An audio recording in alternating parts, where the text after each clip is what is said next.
कहते हैं जब पढ़ाई करते हैं तो अगर पीछे आप कोई म्यूजिक ऑन कर लो तो पढ़ाई में ध्यान लग जाता है। ऐसे ही करते हो?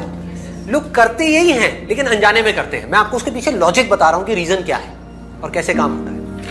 इंस्ट्रूमेंटल म्यूजिक अगर आप प्ले करोगे और उस इंस्ट्रूमेंटल म्यूजिक में भी बीट्स बहुत ज्यादा नहीं है, धांधू नहीं है, बेस ज्यादा नहीं है, तो आपका ध्यान पढ़ाई पे लग जाएगा। सॉफ्ट म्यूजिक, इसके पीछे लॉजिक क्या है कि वो ध्यान आपका जो 50 जगह पे चल रहा था वो वहां से हट करके एक जगह पे आ गया।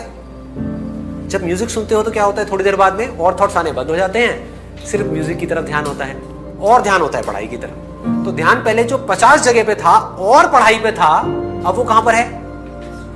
एक जगह पर है, यानी कि म्यूजिक पर है और पढ़ाई पर है। 2 जगह पर आ गया। तो अगर ध्यान 2 जगह पर होगा उस ध्यान की पावर ज्यादा होगी, या ध्यान 100 जगह पर होगा उसकी ज्यादा होगी? 2 जगह पर होगा।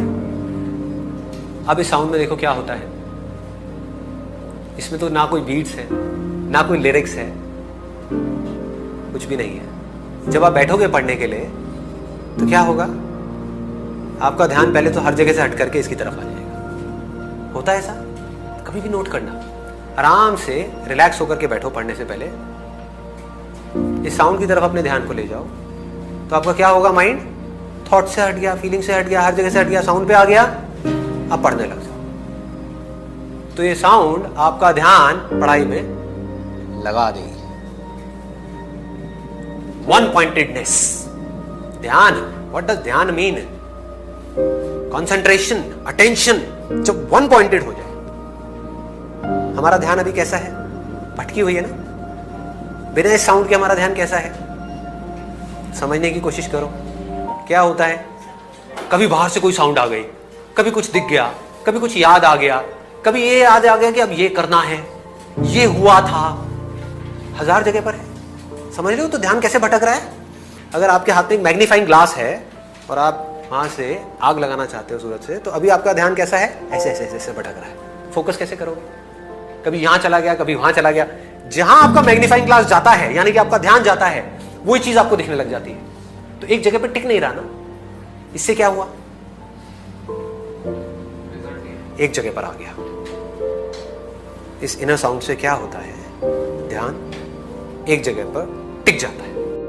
And it is a very very high state. Reason being, अगर आपको इंस्ट्रूमेंटल म्यूजिक सुन रहे हो तो वहां फिर भी कोई फीलिंग है, कोई इमोशन है। आप समझ रहे हो? कुछ ना कुछ है जो आपको डिस्ट्रैक्ट कर सकता है। ये बिल्कुल ही खाली है, जिसको बुद्धिज्म में एम्प्टीनेस बोलते हैं, शून्यता, जीरो। बिना जीरो के मैथमेटिक्स क्या है? जीरो ही है। तो जब तक हमारी लाइफ में ये नहीं है तब तक सब भटका हुआ है। ये आते ही सब कुछ सिमट गया, एक जगह पर आ गया।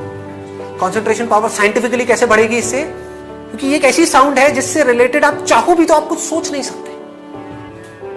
एक इंस्ट्रूमेंटल सॉन्ग है, यहां आकर के माइंड मर जाता है। फिर जैसे ही माइंड को एक गोल मिलता है तो माइंड अपनी पूरी एनर्जी उस गोल की तरफ लगा देता है।